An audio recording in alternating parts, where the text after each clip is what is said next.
Bonjour à toutes et à tous, c'est Mathieu Loubière, je suis heureux de vous retrouver pour un nouvel épisode du podcast de GMK. Aujourd'hui, je reçois Bastien Amizé, qui est kinésithérapeute, enseignant, président de Optiform, association qui partage le savoir scientifique dans le milieu sportif amateur, accompagnateur en moyenne montagne et surtout super fan de placebo. Il anime des micro-conférences sur l'effet placebo et a eu la gentillesse d'accepter mon invitation. Dans ce podcast, scindé en 2 épisodes, vous apprendrez beaucoup de choses sur cet effet très utile dans nos pratiques, mais également sur son jumeau maléfique, le nocebo. Comme d'habitude, retrouvez d'autres épisodes, des cours gratuits, du contenu sur notre site internet www.gem-k.com dans la rubrique blog. N'hésitez pas à partager, liker, commenter ce podcast et pour ne rater aucun nouvel épisode, abonnez-vous quelle que soit votre plateforme d'écoute. Allez, c'est parti, je vous souhaite un beau voyage au pays du placebo.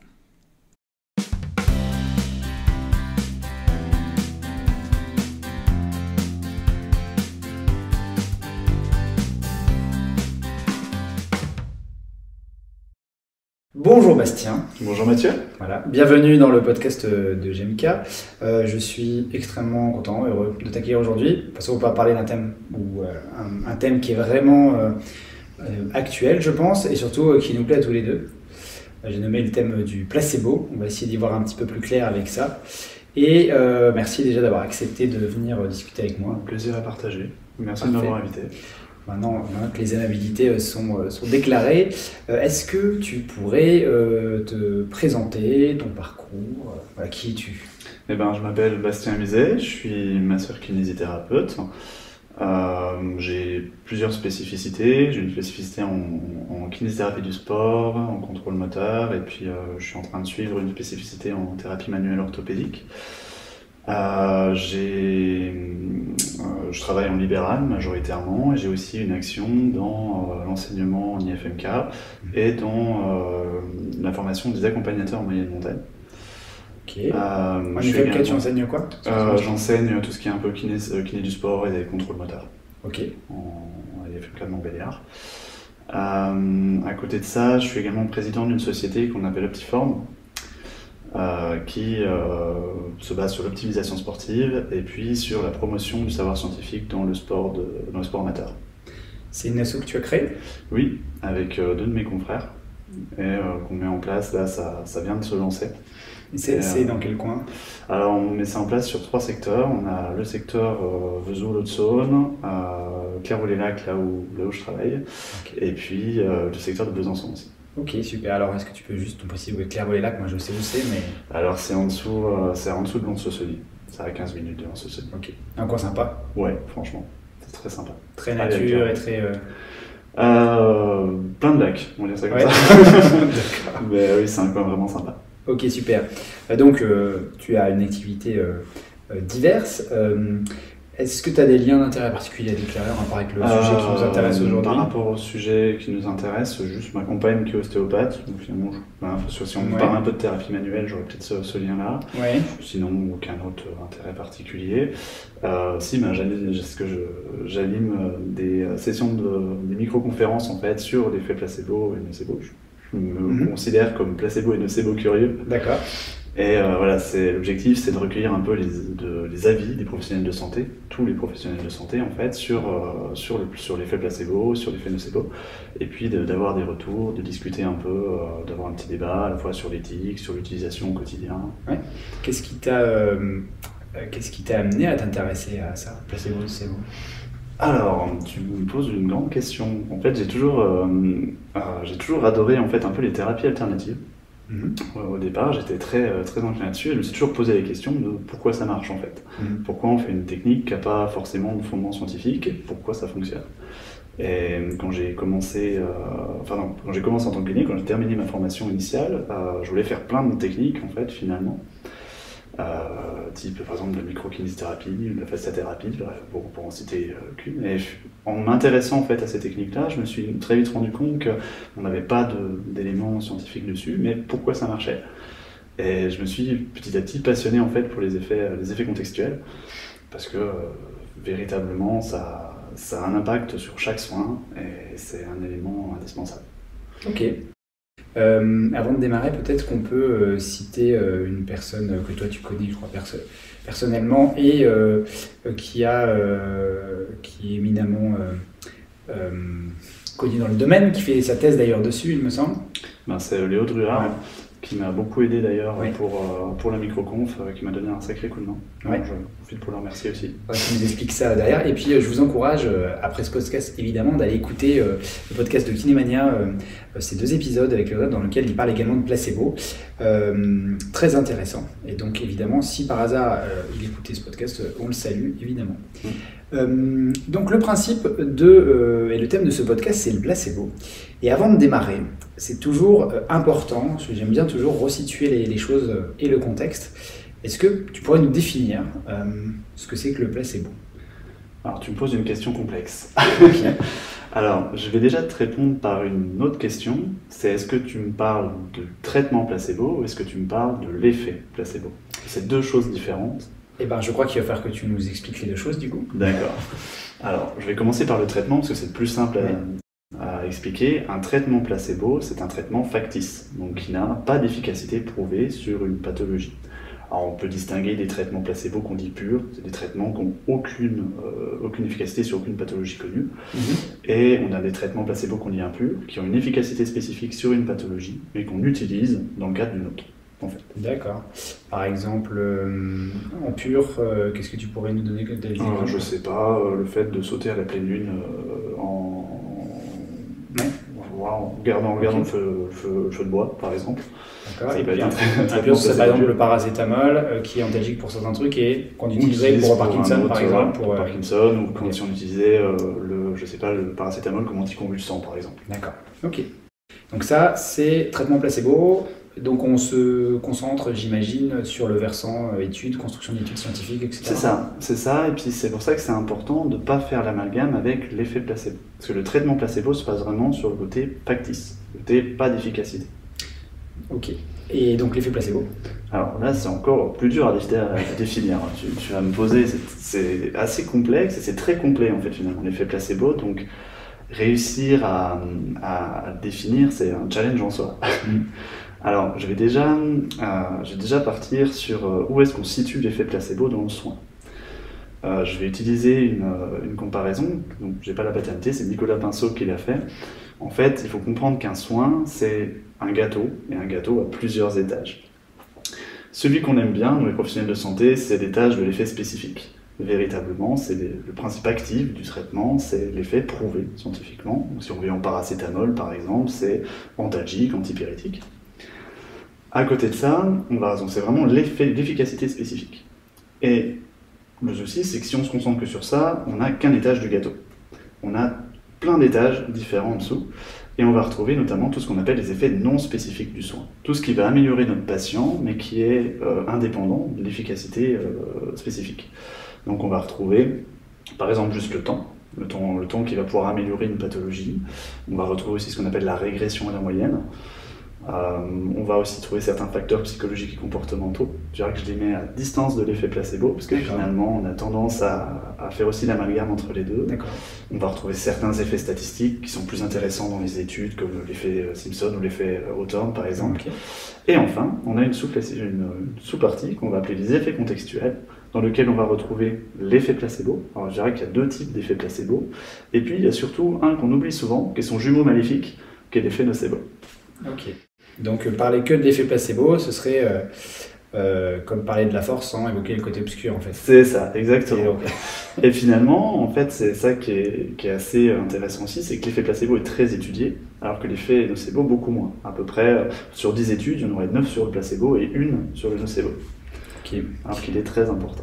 Donc effectivement, ce gâteau qui nous intéresse, parce qu'en pratique, quand on se forme par exemple pour apprendre des thérapeutiques, nous on aimerait que la technique elle soit 100% spécifique. Et derrière, il y a tout un tas d'autres éléments qui vont jouer, Donc le temps, par exemple, j'imagine que c'est la résolution spontanée des symptômes avec le temps. C'est ça. La cicatrisation des tissus, etc. On va pas trop rentrer sur la régression à la moyenne qui est relativement complexe à expliquer. Et derrière, et donc dans les effets contextuels, on a l'effet placebo, c'est bien ça? Voilà, c'est ça. Ça fait partie des effets contextuels. Et donc toi, quand tu évoques l'effet placebo, tu parles aussi des effets contextuels ou juste de cet effet placebo? Alors en fait, les effets contextuels, c'est ça, c'est l'effet placebo. On a deux types d'effets placebo. On a l'effet placebo qu'on dit d'attente et l'effet placebo de conditionnement. Ok. De catégorie. On va aussi avoir le nocebo, qui a aussi plusieurs sous-définitions.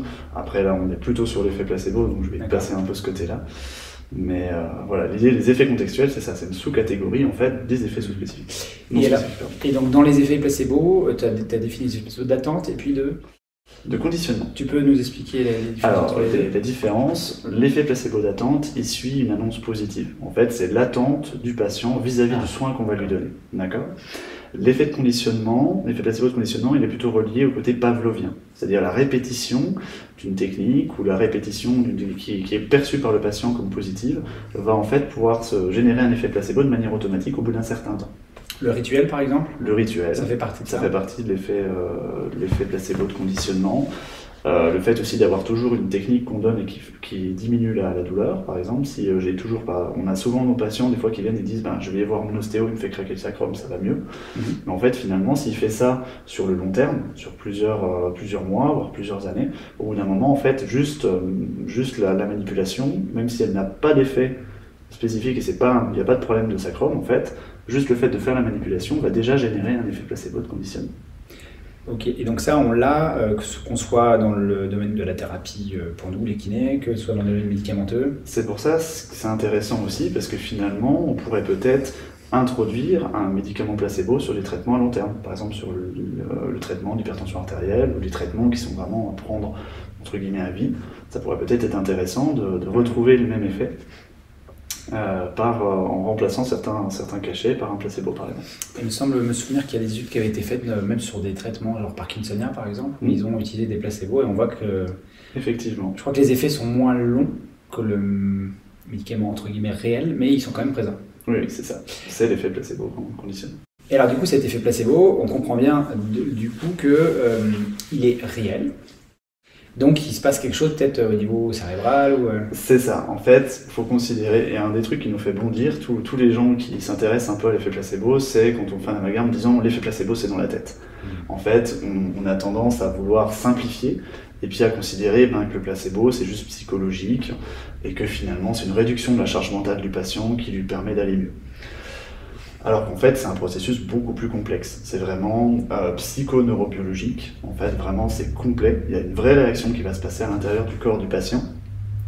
Et ça va modifier certains paramètres biologiques. Je vois que je ne parle pas forcément de douleur, parce qu'on a tendance à faire le raccourci de se dire que l'effet placebo, ça fonctionne que sur la douleur. Alors qu'en fait, ça peut fonctionner sur plein d'autres choses. Tu l'as parlé pour les parkinsoniens, dans la production dopaminergique, par exemple. On peut retrouver sur l'hypertension artérielle, ou même sur la performance sportive, pour aller un peu plus loin. Donc c'est souvent en fait un processus de synthèse de neurotransmetteurs. Je ne vais pas rentrer trop dans les détails, mais on va avoir une activation des systèmes dopaminergiques, endorphiniques, et puis aussi une production de sérotonine dans le cortex, qui vont permettre par exemple une inhibition de la nociception si on reste dans le côté douleur. C'est vraiment important de le préciser. Je pense que il y a dans cet effet placebo, il y a vraiment des choses qui sont mesurables au niveau du cerveau, au niveau même peut-être sanguin. On peut mesurer un véritable effet et c'est pas entre guillemets de la poudre de perlimpinpin. C'est ça. Et c'est souvent le problème qu'on va retrouver dans les retours des gens avec lesquels on discute sur l'effet placebo, c'est qu'on a souvent ce raccourci-là sur le côté vraiment psychologique de l'effet placebo, voire même souvent dans la population générale, dans les retours qu'on a. Justement, c'est bien que tu en parles, je voulais rebondir là-dessus. Assez souvent, j'ai l'impression, donc c'est une vision personnelle du fait de mes rencontres, mais évidemment ça vaut pas généralité. Assez souvent, j'ai l'impression que les personnes voient l'effet placebo à la fois comme quelque chose de psychologique comme tu dis, mais en plus comme on m'a trompé, comme entre guillemets quelque chose de négatif. Effectivement, en fait, sur beaucoup, alors on a les deux extrêmes en fait dans la population générale, mais c'est vrai que beaucoup de patients voient l'effet placebo comme vraiment quelque chose presque de psychiatrique dans certains cas, où les patients vont nous dire, ben non, en fait, moi l'effet placebo c'est pas pour moi, ma douleur elle est pas dans ma tête, mon problème il est pas dans ma tête, je vais bien, il n'y a pas de souci. C'est vu très négativement, comme si en fait l'effet placebo ne fonctionnait que sur les patients qui étaient un peu fragiles psychologiquement, ou qui seraient en difficulté voilà, en termes de charge mentale, etc. Et on va y venir un petit peu plus tard, mais peut-être pareil, il y a des professionnels qui peuvent se dire proposer un placebo à un patient, c'est lui mentir, donc c'est moralement condamnable.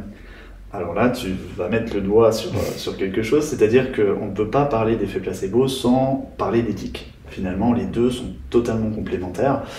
Et finalement, c'est aussi là-dessus, dans les micro-conférences, où il y a un débat derrière, c'est qu'il y a toujours un débat éthique à mettre en avant. Pour enseigner l'optimisation du placebo, il faut aussi parler éthique. Oui.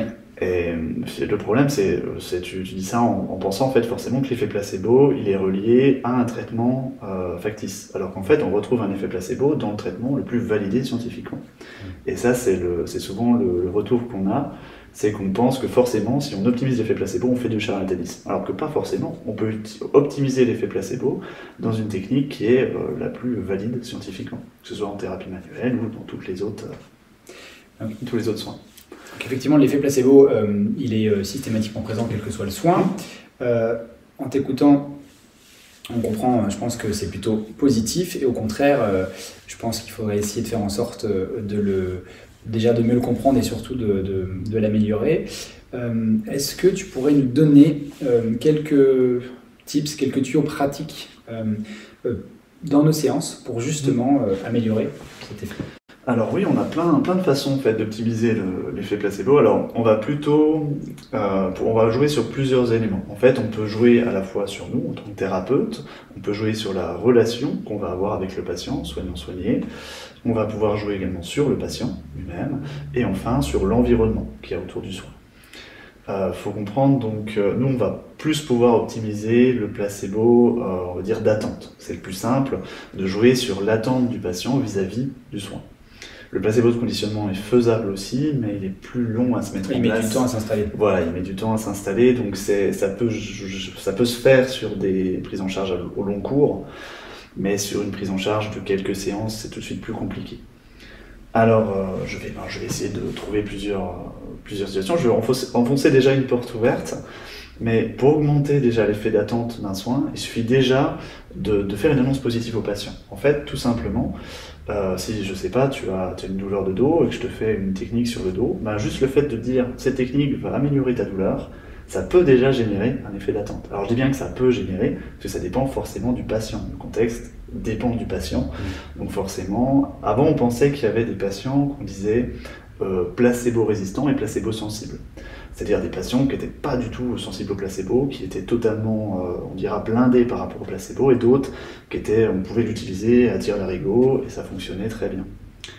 Et bien en fait, on se rend compte maintenant qu'on est tous placebo-sensibles, en fait, finalement, mais qu'on n'est pas sensible aux mêmes éléments. Ce qui semble logique, on est tous différents. Donc pour en revenir à ça, en fait, juste le fait de dire à un patient que la technique qu'on va faire va améliorer sa douleur est déjà un élément d'optimisation du placebo. Ça semble pas très... Tu vas me dire, ça vous enfonce des portes ouvertes, mais finalement, dans nos traitements, on a tendance à l'induire, mais à pas le dire, finalement. À considérer que c'est quelque chose qui est normal.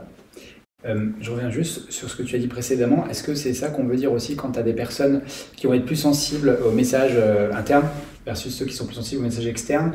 Je ne me souviens plus de l'étude, mais il me semble me rappeler qu'il y a un chercheur qui avait montré effectivement qu'il y a des personnes qui sont plutôt dans l'interoception, réservées, qui vont être plus à même de réagir aux critères placebo tournés vers leur ressenti, alors que d'autres sont plus sur les choses externes, spectacle. Il faudrait que je retrouve il faudrait que je retrouve l'étude, ça me dit quelque chose. Après, dans tous les cas, comme je t'ai dit, vraiment, l'effet placebo, pour se déclencher, il dépend véritablement de toi et de ce à quoi tu es sensible, en fait. D'accord. On ne pourra pas... Si un patient est plus dans le côté... ben, voilà, dans ce qu'il touche, lui, donc plutôt dans l'émotionnel, ou plutôt, c'est plutôt ça que tu essaies de me dire, c'est par rapport à... Un profil d'introverti, entre guillemets, interne, concentré, versus les profils extravertis qui vont être plus sensibles aux éléments extérieurs. D'accord. Oui, c'est la notion qui m'est pas... Peut-être que je me trompe dans mes termes, je retrouverai ça et je mettrai ça en lien si je vais retrouver. Avec plaisir. Donc je t'ai coupé, donc tu me parlais premier. Donc ça, c'est juste de dire en fait, c'est tout simple finalement, mais ça, on oublie souvent. Okay. Ensuite, on va avoir ce que j'appelle moi la forme du traitement. Donc on va avoir notamment, ça peut être le nom d'une technique, quand on va utiliser une thérapie manuelle. Je vais faire un petit parallèle en plus historique, mais imaginons Mathieu que toi tu as une bronchite, ce que je te souhaite pas, attention. Et si je te dis, tiens, pour soigner ta bronchite, je te donne de l'eau, et je te dis, tiens, c'est de l'eau du robinet. Finalement, tu vas pas avoir un gros niveau d'attente vis-à-vis de l'eau du robinet, parce que sans même être professionnel de santé, le lien entre l'eau du robinet et bronchite, il n'est pas forcément, présent. Alors que si je fais exactement la même chose, sauf qu'au lieu de te dire que c'est de l'eau du robinet, je te dis c'est Aquarum Robinetum, en donnant le nom, et bien finalement, ça va induire un niveau d'attente plus important, parce que le nom est un peu plus technique. Alors ça, on le sait par Corvisart, qui était un des médecins de Napoléon, qui s'était rendu compte en fait que quand il traitait certains patients avec de la mie de pain, et il s'était rendu compte que ça fonctionnait mieux quand il appelait la mie de pain mica panis, donc mie de pain en latin. Donc le nom d'une technique va être intéressant. Donc finalement, quand on utilise par exemple en thérapie manuelle des techniques comme le lumbar roll, la $1 million technique par exemple, c'est intéressant de le dire aux patients. Alors sans tomber non plus dans le langage hermétique, mais de présenter la technique au patient et de lui donner le nom exact, surtout quand c'est un nom complexe. Finalement, ça augmentera le niveau d'attente du patient vis-à-vis de cette technique-là. On va pouvoir aussi retrouver dans le même élément ce qu'on appelle des appels un peu à l'exotisme, le côté, on va dire, complexe d'une technique. Plus une technique a l'air complexe, plus le niveau d'attente du patient va être élevé. Donc par exemple, dire que d'une technique qu'elle est originaire d'un autre pays. Donc je sais pas, alors dans le Jura, on a beaucoup de demandes vis-à-vis de la technique de Jones, par exemple, qui est une technique américaine. Et finalement, juste le fait de dire au patient, c'est une technique américaine, ça peut déjà augmenter le niveau d'attente du patient vis-à-vis de cette optimisation de l'effet placebo. On va pouvoir aussi retrouver la façon de la mettre en place, sur une technique de thérapie manuelle, par exemple. On a tendance à faire nos techniques des fois de manière un peu automatique, en discutant avec le patient, etc. Mais il suffit qu'on commence à montrer qu'une technique demande un haut niveau de concentration pour nous, dire au patient, par exemple, là, il va falloir vous détendre, on arrête de parler, prenez le temps d'inspirer, de souffler, vous faites le fait de penser que ça vous demande beaucoup de concentration. Si possible, sur une technique qui est un peu impressionnante, ça joue aussi. On va pouvoir en fait optimiser cet effet placebo, même si cette technique pour vous finalement c'est quelque chose que vous faites 100 fois par jour, ça va déjà augmenter cette attente du patient. Pareil, là, le côté impressionnant aussi d'une technique qui est intéressant, donc c'est là où on retrouve par exemple les techniques de cracking, ou tout ce qui va être avec de la vitesse, ça joue aussi beaucoup sur l'effet placebo et sur l'attente du patient. Après, on a d'autres éléments qui peuvent rentrer aussi en jeu. On va retrouver, par exemple, des choses sur lesquelles on peut moins jouer nous, mais notre notoriété. La notoriété d'un thérapeute va beaucoup jouer sur le niveau d'attente du patient. C'est-à-dire que finalement, à partir du moment où le patient est envoyé vers vous par un membre de la famille, par exemple, ou encore mieux, un autre professionnel de santé, avec l'argument d'autorité, on va retrouver un effet placebo d'attente beaucoup plus important. L'attente du patient pour le soin est tellement importante que même si vous faites, entre guillemets, une séance passable, vous aurez un effet placebo d'attente beaucoup plus important. Qu'est-ce que je pourrais te dire d'autre encore? Le prestige du thérapeute, ça passe aussi par ses formations, par son cursus.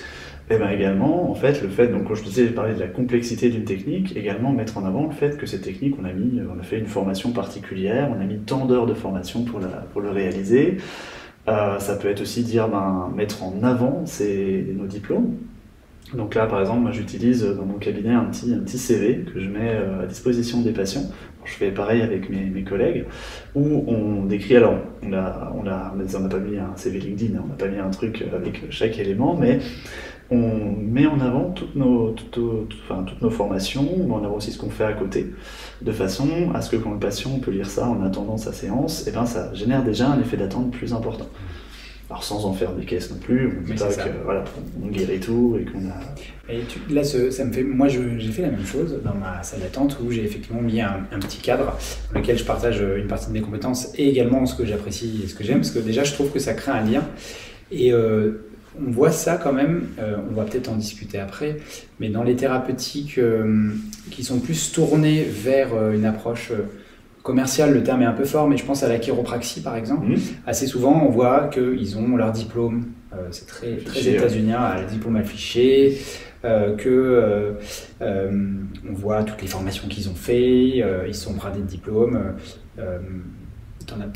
Tu vas peut-être en parler, mais la tenue aussi peut-être. La tenue aussi, alors on a tous le côté vraiment environnement. Alors je vais sortir déjà sur les diplômes, par exemple, moi j'ai un collègue qui a bien compris ça, parce que dans sa salle de soins, il affichait tous les diplômes de ses formations. D'accord. Et c'est vrai que ça fonctionne extrêmement bien, et ça attire l'œil.